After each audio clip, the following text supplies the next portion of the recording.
Odmah posle beogradske premijere filma Klip ugostili smo otvorenom studiju rediteljku Maju Miloš. Film izazvao veliku pažnju, dobio već 2 nagrade na evropskim festivalima, a sa nama danas su glumci mladi, kao i rediteljka Nevena Šarčević i Nikola Dragutinović. S tim što smo Nevenu pozvali iz još jednog razloga, vi čućete uskoro. Sumirali utiske posle premijere, značilo biti deo jedne, pre svega, takve mlade ekipe. Sad mene interesuje ne samo rad sa Majom, nego uopšte, s obzirom da ste svi bili mladi, kako je to funkcionisalo? Super je funkcionisalo i predivno smo svi sarađivali, tako da je bilo divno. Maja, s obzirom da je mlad reditelja i vi ste na samim početcima. Pa veliko iskustvo, s obzirom da nikad nisam radio tako veliki neki projekat, to je sve bilo ono što se tiče, ne znam, amaterskog pozorišta, predstave, časovi i tako dalje. I onda kad sam ušao u celu tu priču, tu ekipu tih talentovanih ljudi, predanih svom poslu, nekako sam se brzo stopio sa njima. I onda celo to iskustvo i taj rad bio dosta interesantan, jer smo svi negdje bili približnim godinama, neko bio stariji više, neko mlađi i tako, ali smo svi radili i napravili odličan posao i dobar film. I sada, negdje danas je teško u Srbiji baviti se bilo čime, umetnošću posebno. Kako se dolazi do ovoga? Kako ste vi? Casting je postoje? Postoje casting, da. Maja radila casting 2 godine. Je trajao, ja sam tada, nisam ni uopšte bio na fakultetu. Ja sam bio 400 godina srednje škole.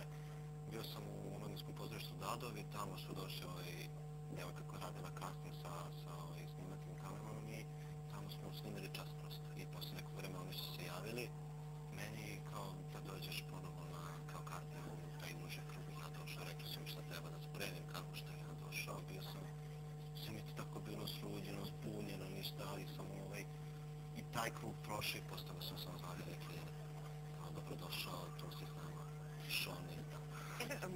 Maja mi negdje rekla, iako je film pre beogradske premijere dobio 2 nagrade već na festivalima evropskim, da je pred beogradskom publikom imala prevelike treme. Tako šta za vas glumca znači poklon u Sal centru? Pa mi ga zovemo Strava centar. Tako da bilo je, evo sećaš se i ti, uzbudljivo, super, a i to zašto važi ono među glumcima, kao kad se pokloniš pred Strava centrom, ti si kao overio. Kao tek si tad postao glumac ili glumica. I kako je osjećaj biti? Meni je, dok sam gledao film dole među publikom, nekako nisam... Gore gledate film i kako napornira. Da, i znam da me čeka to da ja treba da izađem pred tolikim ljudima i kao ne znam kako ću da se ponašam, kako da stojim, šta da radim, sve. I onda kako sam izašao, samo neka velika tema u trenutku i kako su se opalile i ti reflektori, mene sve prestalo. I naša muzikica od filma, mnogo volimo našu muziku. Da, i neko sam postao, sam počeo neko malo da čuškam s tebi. Da, i sam opustili ste. Da. Nevena, rekla sam da je bio još jedan poziv upravo jedan razlog zapravo za poziv u našu današnju emisiju. Tebe su nominovali za najbolju ženu selekciju veka, tako? Tako je. Kakva je to nominacija? Kada očekujem izbor? Ja sam to samo jedan dan dobila na e-mail, poslali su mi i prosto zaista sam se zadivila. Ja sam najmlađa u toj konkurenciji. Prošle godine su bile nominovane Ksenija Mijatović, Verica Rakočević, Biljana Obradović, Elena Karić i mnogi druge. Tako da ove godine sam jedna od nominovanih, pa ćemo sad vidjeti kako će to isto proći. Kada bude bio izbor, čujemo se ono i vidimo se, tako? Da. Možda imamo ponovo razloga da te ugostimo. Evo, Nikola, samo da treba kažemo, ti si sada na akademiji, ja sam tako? godina na Akademiji Beograda u klasi profesorke Mijane Karanović i Olivera Viktorović. Sad radimo 2 ispitne predstave